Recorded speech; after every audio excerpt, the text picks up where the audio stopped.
Yeah, hi, welcome to the Cos and Debate podcast. I'm joined today by Tim and Jamie. Thanks for joining me. Just want to thank our sponsor, GW Services. Thanks for sponsoring the video. I'll put the website at the end of the video as well. Again, thanks for joining us. It is always a pleasure for me, actually, because when I go into non-league and stuff like that, obviously, I know, Jamie, you've done journalism for a while, have you, for a long time covering Tranmere, haven't you, and done Quick and Yeah, stuff yeah. like that. And obviously, Tim, you've been involved with Fleetwood, haven't you? So it really is good to listen to your views. So I appreciate you coming on and speaking to me, really. Obviously, in recent performance, obviously going to Kings Lynn, I know you were there, Tim. I thought we were a bit off, the yard off it. Would that be fair to say? What was your thought on it? Yeah, it was really flat, wasn't it? There's a distinction here. I thought it was one of the most disappointing results of the season because I thought Kings Lynn were there to be beaten. But I also have massive sympathy for the players because they just looked on the knees to me. They were, I suspect, some of them, the likes of Wardle, I don't think is quite fully fit. Yeah, Drysdale's not fully fit. It's like an uncharacteristic goalkeeping error, I think, for their goal. I think Bobby said it was a deflection, and there might be a little deflection. I couldn't see one there. It looked like it went through his legs, which isn't like Fraser. He's been really good, hasn't he? Yeah. But heavy pitch, long distance away. They stayed overnight the night before, didn't they? Couldn't really be like a worse trip, could it, to go all that way No. to play on a poor, bobbly pitch? Looked like he probably needed a cut. They had a new manager, Paul Carris had just come in, so they get a bit of new manager bounce. Just a terrible game of football, to be honest. It was Yeah. just a terrible game of football. But we could easily have come out on the right side of Yeah. that. Okay. Yeah, I mean, but the team we picked, we had Jolly up front, didn't we? Which I think probably is. He's a goal scorer and he's good through the middle. And Thomas played on the right, and it wasn't quite working. So then we tried Thomas through the middle when we had Zanzola and Yule sat on the bench. So there are a couple of things that, you know, wise after the event, I'm Yeah. sat there thinking, oh, is that the right way to have gone at it? But I don't know, mate. I think it took me about 4 hours to drive home. I think we could have played those 4 hours and we wouldn't have scored. It was No. just, it was just one of those days, and you've got to write them off. And like I say, massive sympathy for the players because of all the effort they're putting through and the tiredness in the legs. I just want to touch on because it's seen on like it was touched on that on like I think our Twitter about staying over. I think there's a perception that if you stay over, you have some sort of advantage, which I don't really think you do you? But so obviously some people say things, don't they? About it. What's your opinion on that? Like really, especially when it is a long way, isn't it? We did it, I, and it took I us think like 10 hours. it would be a generally accepted thing in sports science world that you shouldn't travel 4 or 5 hours on a coach and then get off the coach and try and warm up and play. That it increases your risk of muscle injury. So I think staying over where we're able to and where we can afford to do that within the budget is a good thing. So I've got no problem with that. I think it's us moving towards professionalism and with an eye on a couple of years maybe. And do we end up at a new ground? Do we go hybrid? Do we go full time? All those sorts of things. So it's, we're doing the right things. I've got no problem with them staying over. It wasn't like they stayed over and went on the ale or anything, was it? Yeah, They're doing it to keep their tired muscles in the best possible condition. These lads are knackered. yeah, That's why we're picking up so many hamstring injuries. We're asking them to play 6, 7 games a week, aren't we? yeah, And players like Hazelhurst, who we've signed because he hasn't played, and then we're throwing him straight into Saturday, Tuesday. yeah. So any possible advantage we can give them to not get injured, then I'd have taken it. So I agreed with that. It was just one of those days. Obviously going to Macclesfield, Jamie, because I think you went to Macclesfield game, innit? I thought, again, I think we are tired. I think, like Tim just said, that is right. But they were really, probably one of the best teams that I'd seen at the MTA, despite us, probably on our last legs in terms of injuries and stuff like that. But what did you think of the game, really? Yeah, I'd really agree with you there. They really impressed me. I mean, obviously, we've seen quite a bit of them this season on TV. If you've watched, their FA Cup run, let's not forget a few weeks ago they beat a very good Premier League team, which is Yeah, they're good. But I was very impressed. I thought they had a real combination of kind of Kind of quite good football, quite flair, but also a bit of meanness about them as well. They were Yeah. tough. They got stuck in, and I think they were a good team. I think on another day, they could have beaten us 4-5-0. Really, I think we were quite lucky to get Yeah. 2 goals. Really, but we hung in there. We obviously I know we scored first, but we hung in there for a long period when they were really playing all around us, and I thought we actually did quite well to keep the score down. But no, I thought they were probably one of the best teams I've seen all season. They reminded me a bit of like, when we saw South Shields knock it around. They were like that, but kind of a bit more direct as well, and a bit more like had a bit about them as well, bit of spite and a bit of aggression.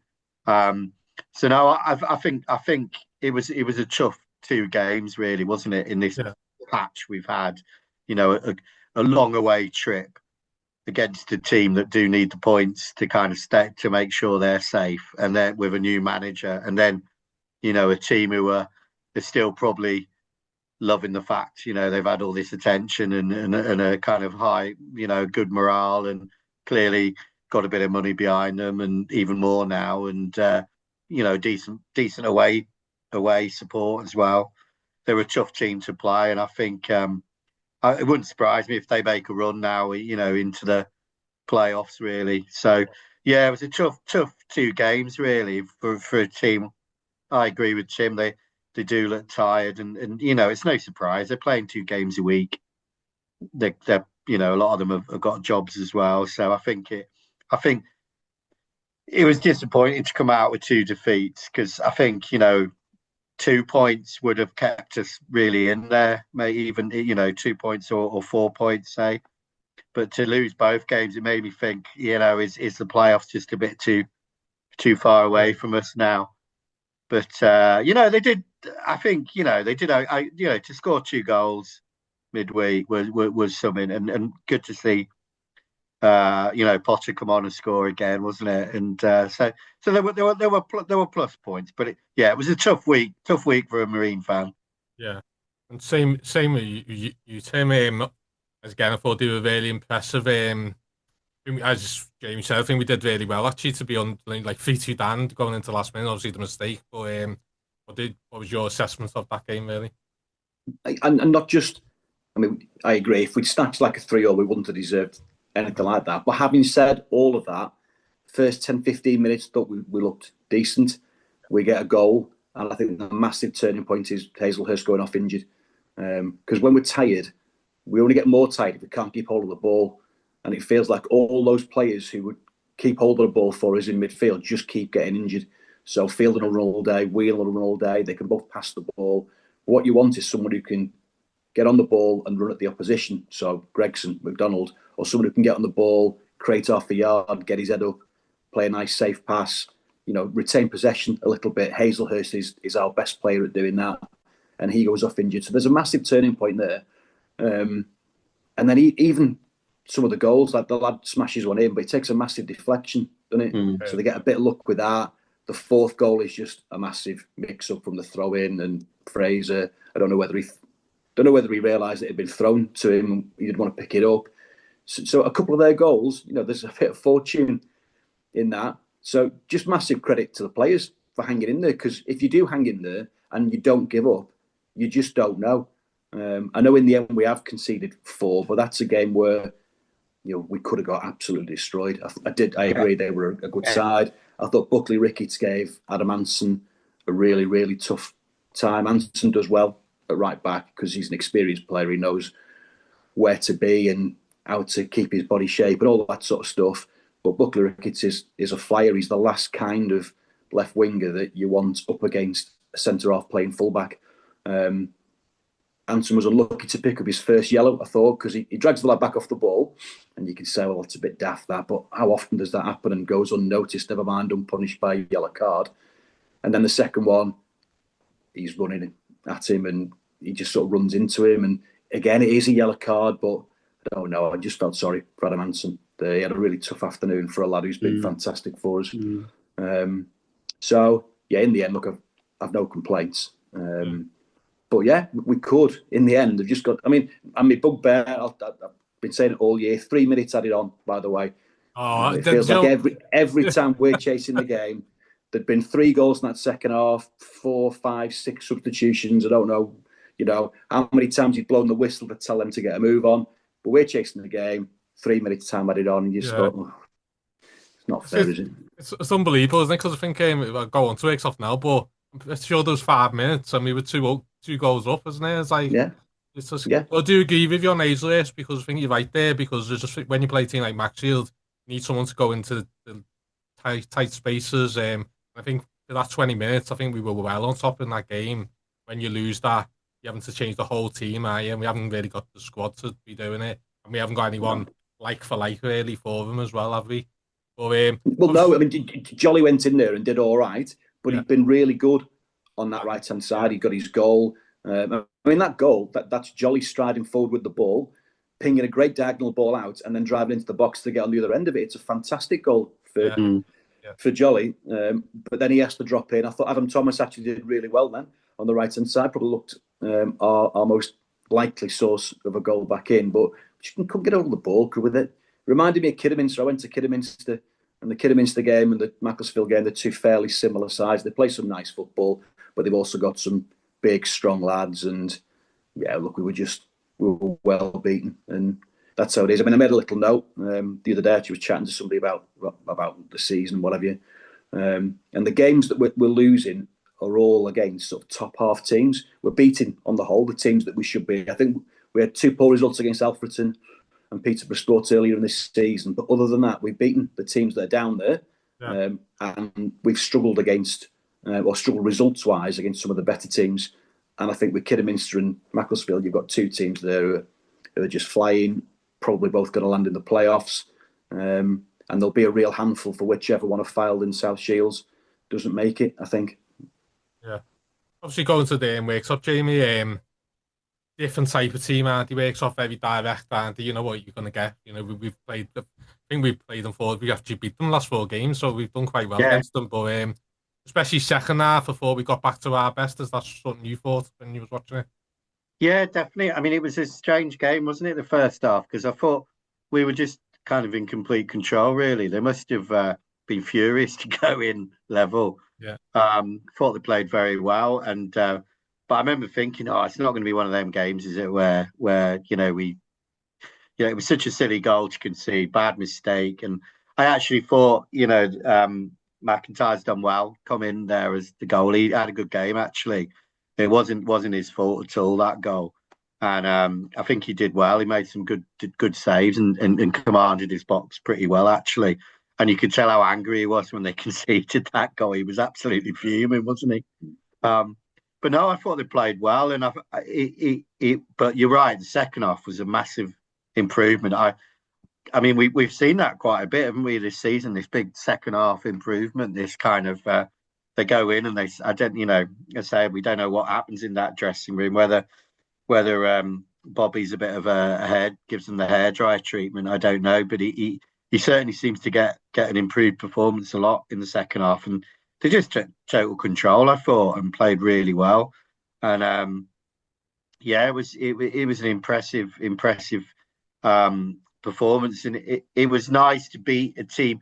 As you say, it felt more like a traditional non-league northern team, didn't it? It felt like, after we've played Macclesfield, we played, some of these teams that are, let's be honest, a bit better, keeping the ball, controlling the ball.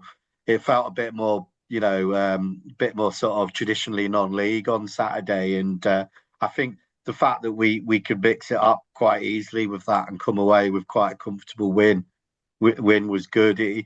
I think Tim's right. You're right, Mike, and well, both of you are right. When we're coming up against these teams at the top, we are struggling, I think, a little bit, because they're good teams. They're just good teams, and they can play different ways, and they can play possession, and they can tire you out, and they can draw fouls, and they're just good at keeping the ball. Whereas you play a team like we did on Saturday, once you sort of solve the riddle of getting past the big defenders, you've kind of got the game, haven't you? And we were good. We got it out wide a lot, put in a lot of crosses, I thought, and caused them a lot of trouble. And I thought Jolly had a really good game, didn't he? Played really well. So I was really pleased with Saturday. Good response after a difficult week, I thought. I think you make a good point there, Jamie, about the better teams tiring us out. Because we had a couple of great performances, didn't we, against South Shields and Fylde. Probably should have beat them both, and they play, good football. But we had fresher legs, so you're able to give the other team 75, 80% possession and keep chasing, keep tackling, keep closing them down. Now that we've got some tired legs, those teams like, I went to get them into the Macclesfield. They moved the ball about. We just haven't got the legs, or we didn't have the legs in those games to keep closing that space down, and that's really hurt us. We do play quite.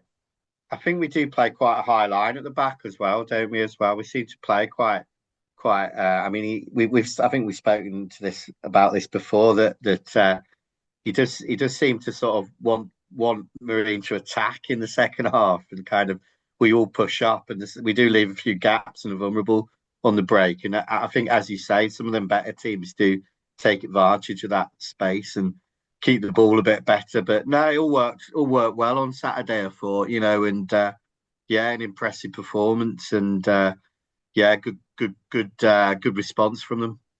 Yeah, just want to ask you both actually about I'll start you two about Harry Huby's performance against Worksop. Yes, I know I said he was 17. I've been corrected. He's 16. So is he? Yeah, Wow. allegedly, yeah. So don't shoot me now. But anyway, what was your thoughts on his performance? Because I thought he was brilliant, wasn't he? Well, he still looks about 12. He's a proper talent, isn't he? He's a proper talent. Somebody from a recruitment team was messaging me about him earlier in the season, saying, what did I think? And I said, look, I've not seen enough of him just yet, but on the little snippets, he looks really neat on the ball, full of confidence.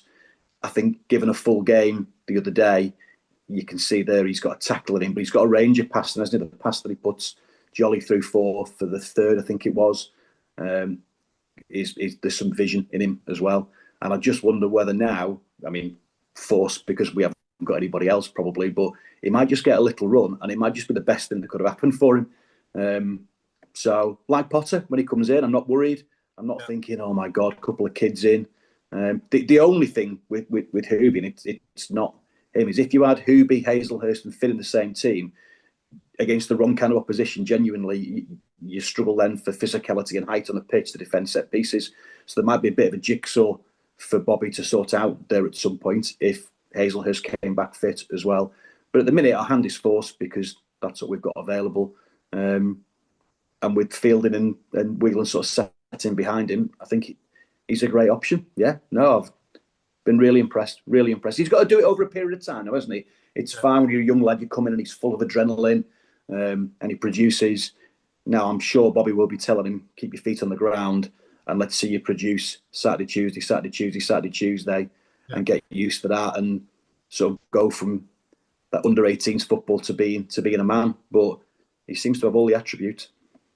Yeah, I totally agree, Timmy. I thought he had such a good game, such a mature game for a young lad. He really read the game well. As you say, some of his passing was excellent. He picked the right pass at the right time, even if that meant going sideways or backwards. I thought he really kept his cool, and the ball through to Jolly was fantastic. Real visionary pass. I thought, great performance from him. I can't believe he's only 16. That's fantastic. What a performance. I think he won man of the match, didn't he? I think he won man of the match. Yeah, really. Yeah, well deserved. We've got to. It's been. Do you know what? When we sit, whatever happens this season, when we sit down at the end of it, and we think, one positive has been these young players coming in, because that's quite unusual. I think to see kids 16, 17 come in and really do well and establish themselves and not be, as Tim was saying, not be that kind of player. They've just been brought in as a desperation measure, and to fill a gap, to fill a space on the bench. They've come in and they've made a difference, and they've won the place. And that, I think, when we sit down at the end of the season, that's going to be such a positive for us. because that's another player that you don't have to go looking for in the transfer market, isn't it? Yeah. You know, it's another player you don't have to get in on loan or look around for. And that's worth its weight in gold in non-league football to have a couple of players like that you can rely on who are homegrown. And they look. I thought as well. I really liked the fact he looked like he was enjoying it as well. He looked really like happy out there. He looked at home and he looked like he was. I think there was a couple of times I saw like the players slapping him on the back, you know, and he looked like, you know, they looked like they were enjoying his performance as well. So no, well done, excellent game he had. I'm actually quite interested in your opinions on this. Actually, obviously, because I think you'll probably know a lot more than me. To be fair, like, obviously, it was announced last night, wasn't it, on the tweet by I can't remember the fellow, but he mentioned about Radcliffe. I'm just want to talk about like governance and football in non-league really, because it does feel like a bit of the Wild West. I think he tweeted about Worthing as well. Like, well, you know, I know it's not all down to like wage bills and transfers. There's other elements to it, isn't it? But I'm interested in what your opinions are on it. I'll go with you, Tim, first, like, on it. It's a really complicated picture, and I know we want to keep this under an hour. So I've had a couple of conversations about this today. So if we just take that Radcliffe thing, I think first of all, what that thing that was posted was a balance sheet, and what it shows is that they're in a load of debt. They might be in a load of debt because of the wage bill, but it doesn't necessarily mean that they're in debt because they're paying stupid money. And I think there's been a few tweets, and Anthony Johnson put something out, and a couple of other people saying, no, actually, spend some money on the pitch, spend some money on the roof of something, spend some money on the clubhouse, whatever it may be. The issue in football is if a rich person wants to give a load of money to a football club, I've got no problem with that, genuinely. If it's their money and they want to spend it on their local football club, and Dog and Duck FC ends up in the Premier League, well, crack on. But that's what's always happened, Tim, isn't it? That's what's always happened. Football happened like that in the 20s, the 30s. You know, you had a rich businessman, local businessman, he put money into the club.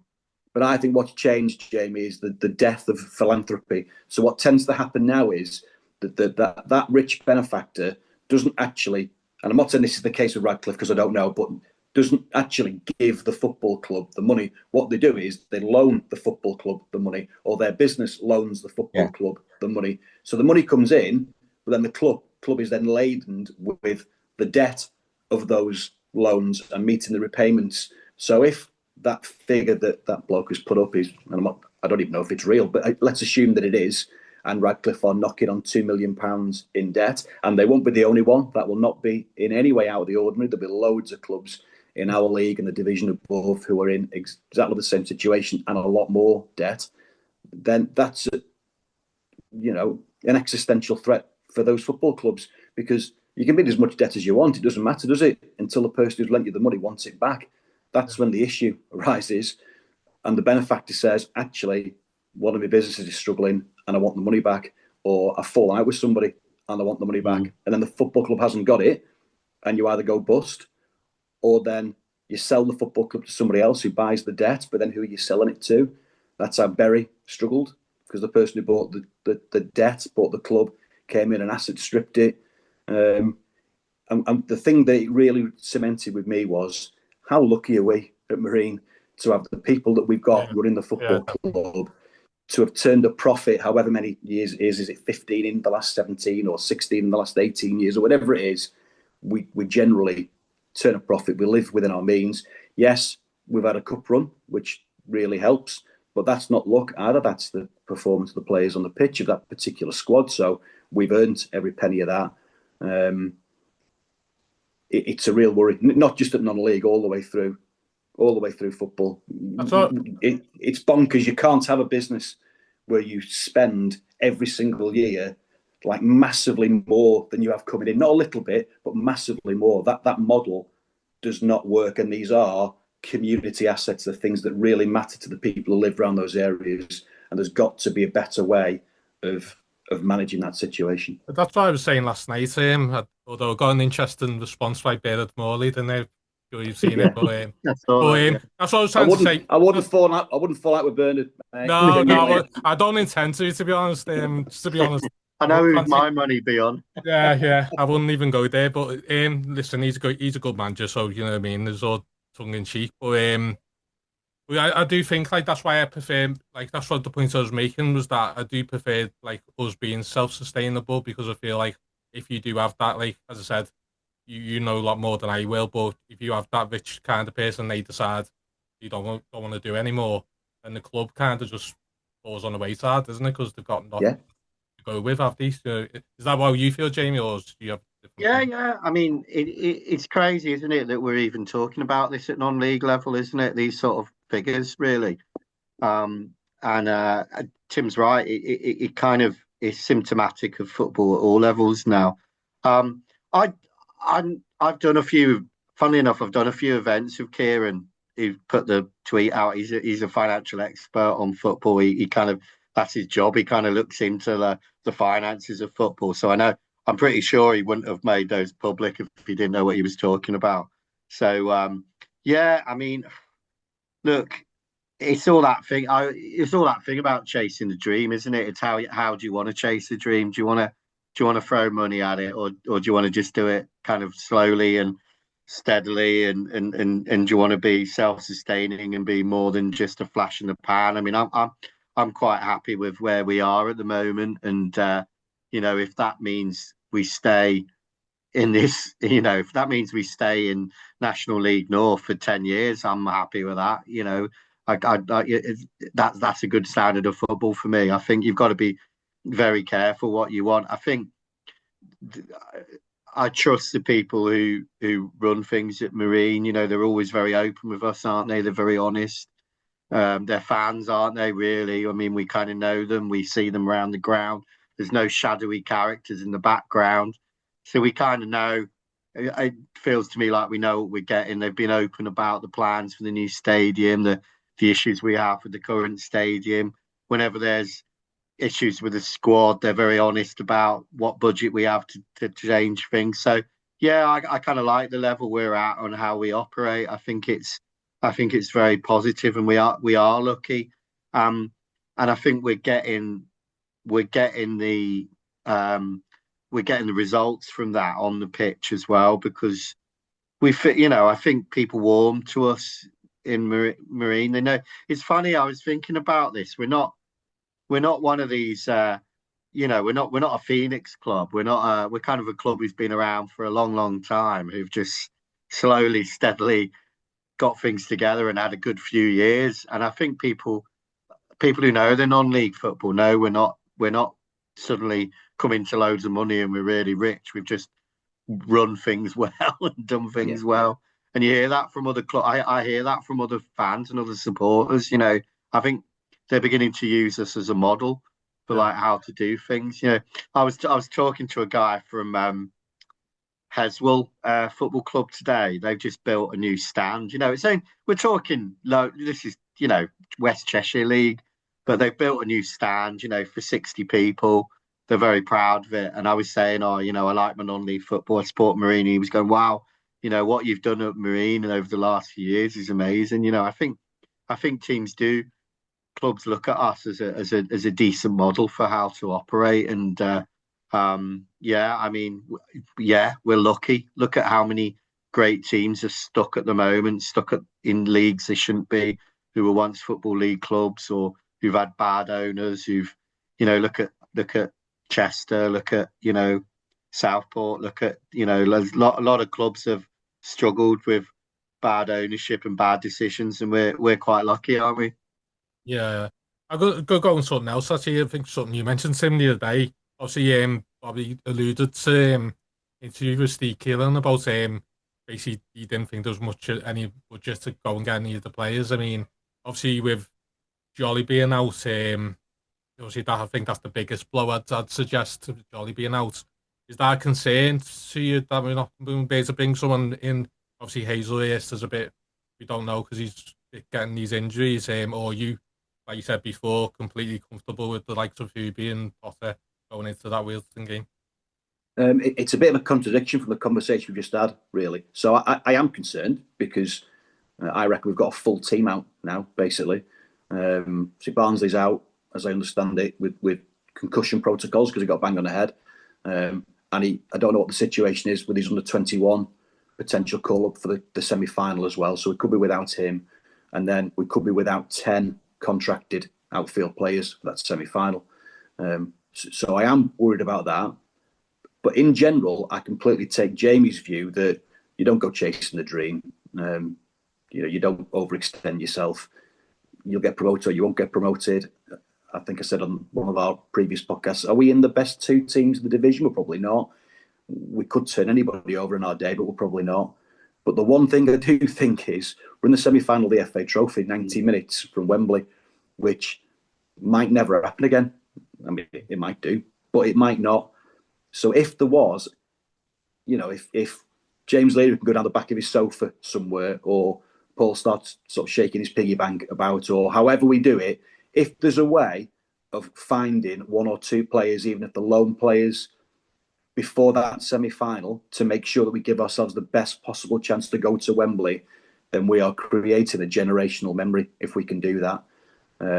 And yes, it might cost us a few £1,000s, and maybe we haven't got that few £1,000s, but it would be one of the very few situations I can think of where I'd sort of really want the people who manage our purse strings incredibly well to just think about taking a little bit of a punt to make sure that we can get, 12, 13 fit outfield players. Because the other thing with some of the lads we're talking about here, Jolly's done a hamstring. We've got 2 weeks before the semi. He might be fit. Hazelhurst might be fit, but that's another hamstring. McDonald is a hamstring. These are all month injuries that should be out for 3 or 4 weeks and then be eased back in, manage minutes and all that. And we're not. We're just throwing them back in. We could end up with 9 players on the pitch in an FA Trophy semi-final because we haven't got anybody on the bench. And we don't want that, do we? I mean, I saw Butler kicking the ball about before a game a couple of times now. How far away is he? I don't know where Bailey Marsden's up to. I've not heard anything about that, whether there's any chance at all of him being fit. But we're asking these lads to come straight back from an injury and just be the best version of themselves, and that's not necessarily realistic. So would that be looking at like a loan deal with a football league team, or what would you be looking? Because we'd have the issue of being cup tied as well, wouldn't we? If we went to non-league teams, it's a difficult one, isn't it? Yeah, it is. And I mean, you've got the lure of we're in an FA Trophy semi-final, and you might get to play at Wembley. So you've got that. If you go to a league club, then you're talking about probably an academy player, sort of 21s kind of player. If you're going to pay their wages, then you're probably going to have to find a couple of £1,000s a month to pay their wages. But then it's got to make sense for the club. They're not going to do it out of charity or because someone's got a chance to go and play in an FA Trophy semi-final. It's got to make business sense for them. So I'm not saying this is easy at all, but what I am saying is to get somebody in, even if it's bench cover, is better than us having nobody on the bench or having to get a couple of the under-18s who've not played in the first team out. It's a really unusual situation. Or do you go to the counties or to the MPL First Division, find someone who's non-contract, bang 7 days in and just say, listen, come and sit on the bench in National League North for the last 10 games, but also here's what the squad situation is. You might play in an FA Trophy semi-final and you might be, well, you would be, if we got there, in the squad at Wembley. When you're ever going to do that in your career? So in my mind, we've got some options. Yeah, we've got some options, but I think what Bobby and Neil are saying is that the budget is spent. I think we did really, really well to get Hazelhurst in, to find the money to get him in. I thought that was really important. Great. But now it's one of those really rare occasions. I am a cautious man when it comes to stuff like this, but I'd love to see us just push the boat out a little bit and find 1 or 2 players to sort of boost that FA Trophy semi-final push. Quite interesting you say that because I think it's like a different scenario. Like, but when they announced the coach and the kids' prices was the same as the adults, there's quite people of vocal from our group who said that. I think it's a big, as you say there. It's a we're not getting the semi-final for the 30s. You don't know, do you? And the amount of people that came to me and went, "Oh, we can't go now," because it would have been £120. And fair play to the club as well for like changing it within 24 hours, because I do think that was a big reason why we sold 600 tickets straight away like that. But Yeah. it's like you said, innit? You could play as Southend, for instance, in the final, and you could be getting off the gate receipts. I think they took 32,000 last season against Spennymoor, and you're talking nearly 300,000 just off gate receipts. I think I'm not. Well, let's talk about the dreams. A dream scenario might be to play Southend because they'll bring more fans than Southport. But what if Liverpool got to the FA Cup final the day before? Yeah, How many exactly. extra tickets would Marine sell for a trophy final if Liverpool had played in the FA Cup final the day before? So yeah, there's a real financial benefit to it. Look, Paul, James, Dave, Mark, all those people, I trust them implicitly to make the right decision for the football club. And that brings us back to what we were originally talking about, those numbers of other teams being in debt. Those individuals who've been looking after my football club for the last 30, 40, 50 years have done a fantastic job, and they will make the best decision for the football club. But it's a talking point that's been in my mind the last few days, particularly. I know Jolly went off. Bobby said in his interview that Thomas and Fielding potentially both got knocks as well. What if they're out as well? All of a sudden you haven't got a team, have you? I mean, no. So we'll see. We'll see. Obviously, going to you, Jamie. We'll look on the season so far. So we're on 51 points now. I think 4 points off last season's total. So I mean, probably know the answer to this because it's probably similar to mine. But obviously, what's your thoughts of the season so far? Because obviously, I think it's been obviously a brilliant season. All things considered, I think we will probably miss out on the players, but that's nothing to be critical about. I think, but to be 12th in the league and in the semi-finals, an unbelievable achievement. I think. Yeah, I think so, and I think 12. We could go higher, could we? We could easily go higher. I think Tim's point about how we seem to do well against the teams that are below us. I'm sure we'll pick up a few more wins against some of the teams that probably haven't got much to play for. And I think we can, if we do miss out on the playoffs, which I think we will, but I think we can still think that's a really creditable season considering new manager, untested manager. Let's not forget as well, young manager. A bit of off the field kind of not disruption, but kind of the whole news about the ground, the whole news. There's a lot of uncertainties about where the club are going, what the club are doing, and I think they've really established themselves at this level this season. They've looked like they've played, and they've looked like a club in the National League North, and they've impressed against opposition from the higher league, in the cup, in the trophy. I think the crowds have been good. The crowds have been more than respectable at this level. So I think we can really. I thought we'd struggle this season. I really did. I thought we might be down there again, because we know this is a good league, and we've seen that this season. But we've matched a lot of those good teams. We've lost only narrowly. I can't think of.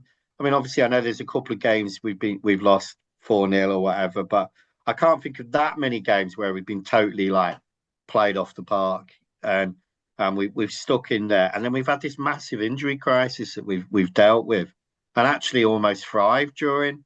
A lot of teams. I mean, I'm covering Tranmere at the moment. Their injury crisis has decimated them. They've dropped down to near the foot of the League Two because of that.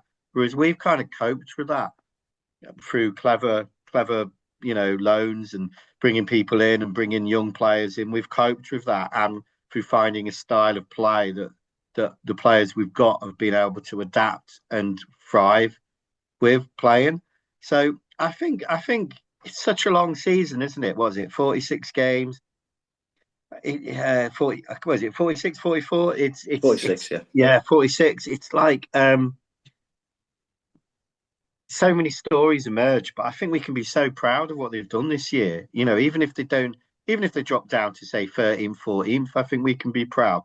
It feels like we've really established ourselves this season, and the cup run has been obviously the icing on the cake, and we could still have a Wembley appearance. I think it's going to be really tough. I'm pessimistic. I'm trying not to get too excited about it, just because I think it's going to be tough. It's away from home, long way to travel, but I think we can be really happy. Yeah. Same question to you, really. Same, like, how do you feel the season's gone so far, really? I think it well beyond my expectations. I'd taken one above relegation on goal difference. I'd bitten your hand off for that. I really mean it. I'm not being, No. miserable about it. No, no. I agree, Tim. It's incredibly tough division. I think we said this last time. If we kept our full squad together, I don't think we'd have been too far off. The top 3 or 4, top 4 or 5. As it is, to have any chance of playoffs with 11 games to go is incredible. But 7 of those last 11 are away. It's a tough run-in as well. We've got to go to Scarborough, Fylde, Darlington, Telford, a couple of other decent sides as well. And you'd probably need to win, I reckon, 7, maybe 8 of those 11 games now to make the playoffs from where we are. The thing is, Bobby's not, and that's a talking point for fans, and it's really interesting. We should talk about it, and that's what you spend your day doing, musing and wondering where you're going to finish. Bobby and the players won't be doing all that. They'll just be going game to game to game. Who can I put out tonight? Who can I put out on Saturday? What points do we get out of that? And then just move on. Wealdstone, sadly for us, are now flying, aren't they? They've got a new manager, Gary Waddock's come in. They've immediately scored 5, didn't they? They scored 5 at the weekend. They've scored 12 in the last 3. So he's come in, played 3, won 3, scored 12. Fantastic. Which is just, that sums our luck up. But part of me likes that. Yeah. Do we know? Sorry, Tim. Sorry. Do we know who because I've looked on their form. Allegedly, they're saying 4 of their players are out of the Marine game. I'm not too sure who you are those. I had a conversation with one of their supporters. Dave Mack put me up for a fan focus thing in the programme for that semi-final.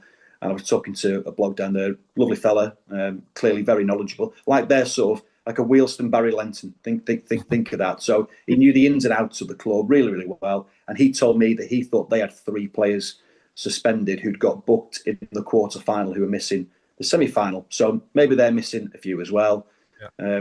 But part of me thinks we'll thrive on that. The more underdogs we are, the better. We're missing a load of players. We'll have a couple of kids playing. They're flying. They're expecting to win.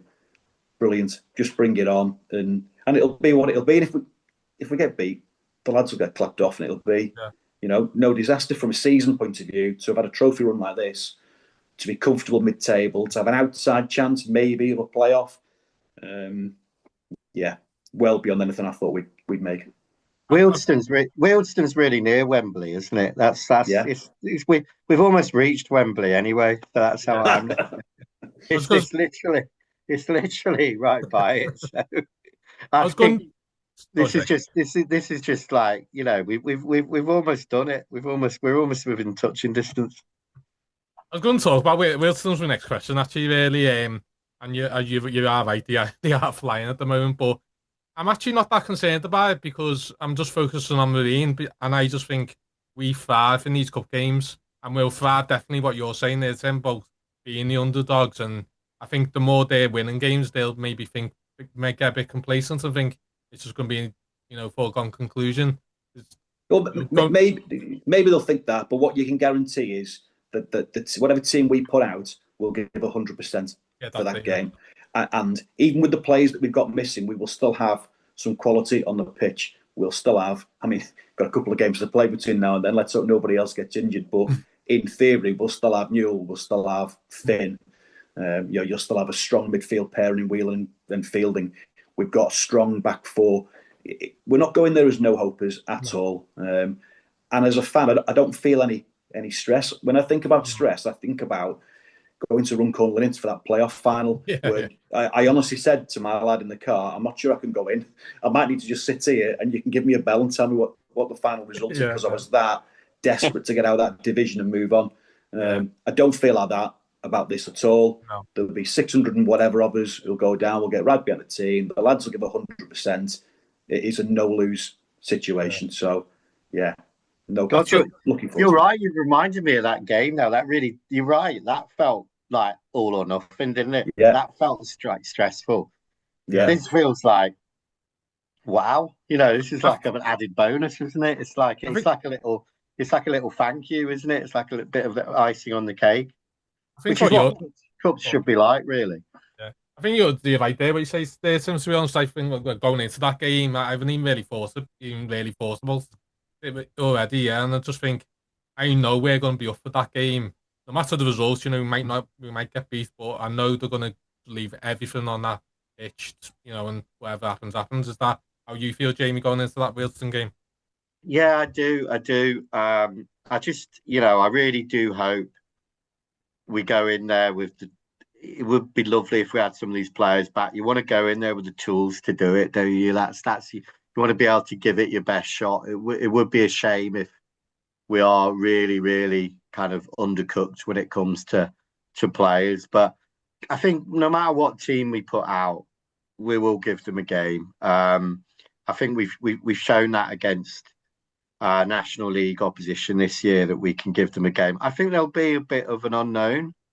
I think they won't know that much about us. I'm sure they'll come and watch us in the next couple of weeks. But there's still going to be that unknown, which there always is, I think, in non-league. They won't know that much about our players, the way we play, the style we play. But let's go out there and really make it.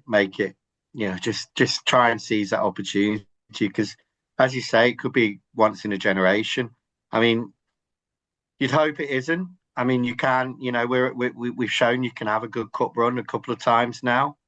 We've been lucky, but some clubs just never get this far again, do they? No. So, yeah, I think let's just go down there and give it our best. And I think no matter what happens, we can be really proud of them. And as I say, I'm not trying to be too stressed or excited about. I'm excited, but I'm not putting too much on it because I think already this has been one of the most enjoyable seasons really to watch Marine. I think the way the team have stuck together through thick and thin, through adversity with the injuries, through the watching a new manager build a team, watching a new manager who I'm not going to say he's one of our own, but you know what I mean. He's got that connection with the fans, and it feels special, doesn't it? It feels we've got all the fans are in it together. There's a great atmosphere. It's just been one of those lovely seasons. I think my little lad's been going more this season. He's been enjoying it, as I know yours has. Yeah. As yours has, Mike. It's just been one of those nice seasons where I've just really enjoyed it, and I'll look back on it, I think, in years to come as one of those seasons I'll always remember. So I was saying to my little lad, when you've come at the right time, it's not always been like this. Yeah. No, my youngest just turned 17, so he's been coming all his life really, but paying attention the last 6 or 7 years. And I'm trying to tell him exactly that, honestly, because he's just known 2 promotions and the cup run and now a trophy run. And honestly, I've had like 45 years, 50 years of misery with just the occasional bright spot. So don't be thinking it's like this all the time, because it's not. But yeah, no, it's been a great season, and hopefully we can cap it off with a Wembley appearance. I want to ask you, is actually about, I'm interested what you think of this really. Is obviously we're talking about the playoffs and we think we probably will miss out on it, but I mean when you see teams like Fylde who've been yo-yoing between National North and the National, and they've got a lot of money behind them, haven't they? And then you look at Brackley, who look like they're going to possibly come straight back down.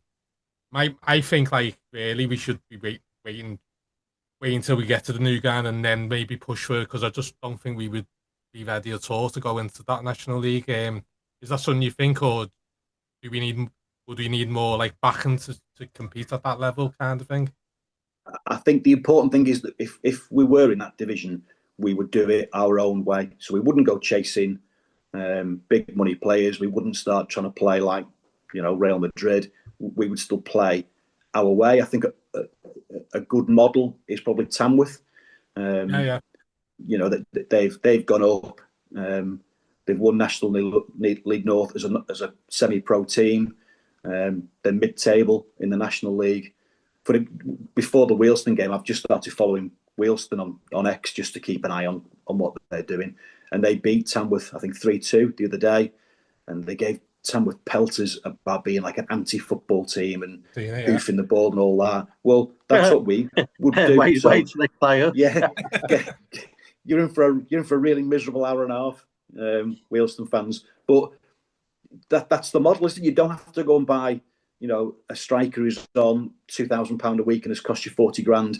You go and find hard-working players. You put together a dressing room that works hard for each other, and I think you can hold your own in that sort of division. We've played a couple of National League teams, haven't we? And we've held our own. Yeah. So if we did, Mike, then I wouldn't worry about it on the pitch.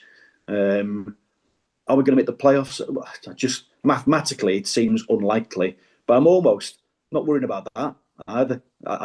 Let's just turn up game by game. I mean, I'm going to go tomorrow night. It's funny, if we get to Wembley, we'll probably sell 10,000 tickets. I think tomorrow night at Peterborough Sports, I might be on my own.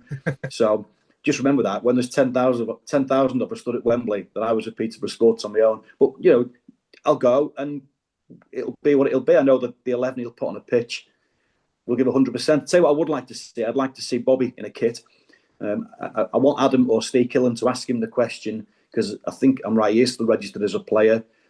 Is he not putting himself on the bench because his knee is knackered? And he's like, if he went on the bench, he'd cripple himself, which nobody wants to see. Or is it just, well, I'm the manager and I don't really want to do it? Because for me, 100%, if he is able to run around the pitch, jog around the pitch, put a kit on, Bobby, and just, because you just don't know. I'd rather have that than 10 men. It's interesting you mentioned that. Obviously you were talking about like the budget. I know it's his decision ultimately, but would you obviously put him on the bench at Wealdstone? In case. If he's able to run round, then I'd have had him on the bench all season, because we haven't named a full bench in about 5 months. So stick a kit on underneath your trackie, Bobby, and then I'm not saying I'd bring him on tactically, because he doesn't want to do it. I get that. And there's other players that he wants to put on before him. That's fine. But I worry about getting to a situation with the injuries that we've got where we end up playing with 10 players while we've got someone who's registered to play sat on the bench, not named on the team sheet and not on a kit. That doesn't seem to me to make any sense. Or, let's imagine we get to the last 30 seconds at Wealdstone, we're 1-0 down and we've got a corner. Who do I want standing on the penalty spot just in case the ball comes to him? Well, I want Bobby Grant, who scored 100 and however many it is league goals. So, but I know he has a problem with his knee, where his knee just sort of locks. So it might be that his knee is just literally not up to it, and he'll cripple himself if he tries, and nobody wants that. But no, I'd love to see him just with a kit under his trackie for emergencies. I notice he's wearing very tight jeans now on the bench, isn't it? It's almost like a kind of message, isn't it? I'm not even wearing a tracksuit anymore. Yeah, don't start me off. Don't start me off on his tight jeans. I'm not having them at all. They were very tight on Saturday. Yeah, no, I'm not having them.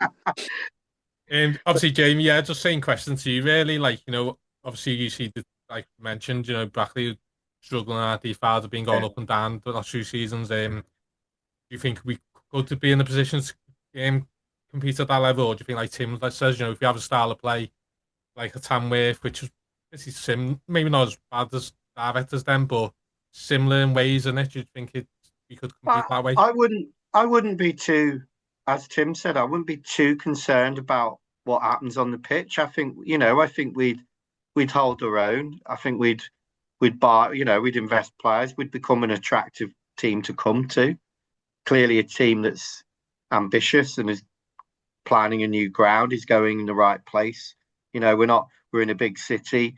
If you wanted to move to Liverpool, we look like a team that's full of ambition.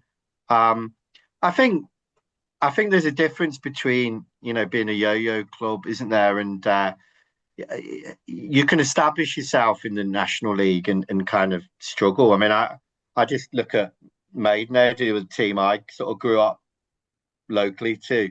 They were nowhere when I was growing up, and they've managed to have, I think, the last 10 or so seasons. I know they got relegated last year, but they've had a number of seasons, pretty much struggled every season. Not got a big ground, not got a big supporter base, but they've gradually kind of built that supporter base. And I think you can do that once you go up a level. You kind of start. It kind of almost starts looking after itself. I think the more interest is there, more players will be more interested in going to. You'll be able to pay higher wages, more fans will want to, more fans will come in, more people want to watch a higher standard of football. You'll be able to charge them more. There's ways and means of establishing yourself, and even if you finish on goal difference above the relegation zone, that's okay. You can stay around for a couple of seasons. It happens. There's some very good teams at our level who've come down. It does worry me, as you say, that you've got the likes of Fylde and Brackley, which look like they're going up and down, up and down. But eventually that will stick, I think. I think football's always been like that at all levels. You've got you eventually you'll find a way, and all of a sudden you'll be like Bournemouth are in the Premier League, or Brentford. You'll be one of those teams that all of a sudden has been there 5 or 6 seasons, and you're finishing mid-table. So I'd be confident. I think we'd be okay. Just go into this as well. I want to get your thoughts on, obviously, the tickets being sold in 24 hours, 615. It's quite interesting. I was speaking to Dave O'Brien, and he said that was just unheard of. They didn't even do that when you had the promotion seasons in the 90s. And on top of that, where would you rank if they did get to the final and play at Wembley, regardless of the results? Where would that rank in your achievements, obviously, of watching Marine, and that go with you, Tim, with that? I think, and we touched on this in another podcast. It would be the pinnacle, wouldn't it? I've waited my life to go to Wembley. I've never been to Wembley. I've deliberately swerved it because I want to go with Marine first. So you compare it to any other one-off that we've had. There's the 2 championship winning seasons. We've had a couple of trophy semi-finals before. The playoff win at Macclesfield, I think, in years to come, I'll look back on as being, a real highlight. But if Marine go out on a pitch at Wembley, then that could be the pinnacle, and that's why I'm saying about us just trying to give ourselves the very, very best opportunity in a possibly one-off situation. So, no, I don't think once you're there, then you want to win it. So if we went there and got beat by Southport, it might be the worst day of my life. But I think if we get there and to see them go out, and it'd be interesting to see how many tickets we would sell for that as well. Dave O'Brien's right. I said to him, I thought 600 and something tickets was about right for what we'd sell, but I thought it would take, a week or so. There'd be that 300 or 400 to go pretty quickly, and then anybody who really wanted one would get one. So it's bad for people who've missed out that they've gone so quickly, but great for the club to see them go in 24 hours. I don't think we'll get any more. That's just going to be how it'll be. It'd be disappointing if they don't sell the ground out, if they've kept our ticket allocation down for sort of tactical reasons, then I'd be a bit disappointed with that. But can't be too critical. It's they've got a home semi-final. They want to make the most of it. I don't like it. What's their average attendance, Tim? What do they get? Similar to ours, 1,1400, maybe 1,500 as an average. Right. The ground only holds about 4. You'd think they'd get close to selling it out. I was looking on their forum last night, and someone, I don't know who it is, but he keeps on putting updates, and he said there's 1,000 left. Right. 1,000 left. Right. Which, in fairness, would mean that by the time we get to the game in a couple of weeks' time, it'll be near enough sold out, won't it? Yeah. And then, there you go. And I don't get the impression, obviously you would know better than me, Mucky, but I don't get the impression there's like hundreds and hundreds of people who've missed out, who are kicking off or going mental. Yeah. You're probably talking about there's 40, 50 regulars who, oh my God, I haven't got a ticket, which isn't great, but it's not like, we would have taken 2,000 down there. We wouldn't. It's a long way, so I think we'll have a good day on. Things like you said, doesn't it? Everyone who wanted a ticket would have got a ticket because I think it'd take just over an hour. So you've had an hour to get your ticket, and everyone knew what. I suppose the other thing as well was the way it was on general admission, wasn't it? Like I bought 3 tickets for like my dad. I got one for my dad and my lad. You know what I mean? Yeah. I suppose people have done that. Maybe you're going with mates or whatever who don't usually go. I don't know. Maybe there's a bit of that, I suppose, isn't there? It hasn't done that thing where you go to season ticket holders first and how many games you've been to and all that sort of thing. But no, I suppose they couldn't do that, could they? Because they sold it on their platform, which I get, because IT wise, they could only sell it on their platform, so they didn't have a sort of history. But I mean, the Crescendo way, and the club will know if there's a real groundswell of regular fans out there who've missed out. I don't get the impression that there is. No, and there's one or two spares knocking about. I think probably there are people who've bought a contingency ticket just in case. But people are doing the right things with them, aren't they? That you can see them, making their way into the right hands. And we're not a club where anyone needs to be worried about that. About us, giving tickets to people who shouldn't have tickets. Whichever 650 odd people from Marine go to that game will be 650 thoroughly nice people. And just need to find a pub now to go to, Mike. I'm putting you in charge. Someone needs to be in charge of that. I think there's a Weddies, so not for far from there, and then there's a couple of the pubs. In the Wetherspoons. I know. I say this. I go to like most of the away games, and some lads go, "Oh, let's go to Weddies," and I'm like, "There's a Weddies bloody everywhere." It's like they're all the same. It's like, why do you want to keep going to the Weddies for? Yeah, nice pint of London Pride in a nice London pub. Yeah. Well, I mean, obviously, go with you, Jamie. We wrap up now, but where would the rank of like achievements, like watching Marine over the years, really for you? Yeah, be amazing. I mean, there's memorable achievements, isn't there? Like the playoff wins and the promotions, and then there's remarkable achievements, and this would be a remarkable achievement, wouldn't it? I mean, there's only one chance for non-league teams to play at Wembley, isn't there? And there's only one chance once a season. So, and for I know we've got semi-finals before, but for a long time that seemed utterly unachievable. I mean, I remember watching us losing first qualifying rounds and second qualifying rounds, and playing I don't know, Bursco and things like that held in qualifying rounds. It seems a long time ago. So it's a tough. You have to win a lot of games to get there. We've beaten two teams from the National League. We fully deserve to be where we are. We've done it with an injury-ravaged squad. We've both those. We've done it on penalties away from home. It's been a hell of a run, really. It's a remarkable achievement, and I think we could be up against. That really puts it in perspective, doesn't it? When you think we could be playing Southend, a team that could take 30,000 people with them, and a league team of many years, and then playing Marine in a Wembley Cup final was just extraordinary, really. So, you're giving me the jitters now. I'm getting all excited again now, and I'm trying to be calm about it because I'm being very pessimistic about it. But oh my goodness, it would be amazing, wouldn't it? Just to watch them. Bobby Grant lead a team out at Wembley. Oh my goodness! not in them jeans, Bobby. If we get there, he might get a suit. Yeah, he might get a suit. Well, we'd have to record a song as well, wouldn't we? We'd have to do a cup final song. Well, remember, like in the first few years, I've seen watching Marine, and then we went to Dover that time, and like that for me was like just a brilliant day. And I actually can't wait for the semi-final, like to obviously have that chance, isn't it? But I think I remember playing Wrexham a few years ago. Yeah. Those games that feel like really big, and those ones that stick in your mind. But they sort of felt like the biggest games we'd play. Yeah. And now we've gone that one step further. It's amazing, really. It's like she said before as well, Tim. And I think with regards to like playoffs, I'm not too bothered if we missed out, to be honest, because I think you can just, we can be there next season. For me, this could be the only chance you get, and that's the whole process in my mind is just thinking, I'll be desperate to win because you might not get another chance, might you? There's no guarantees of that at all, is there? As we've seen, because it's been 30 odd years. You've convinced me. All in on it. All in on it. You've convinced me.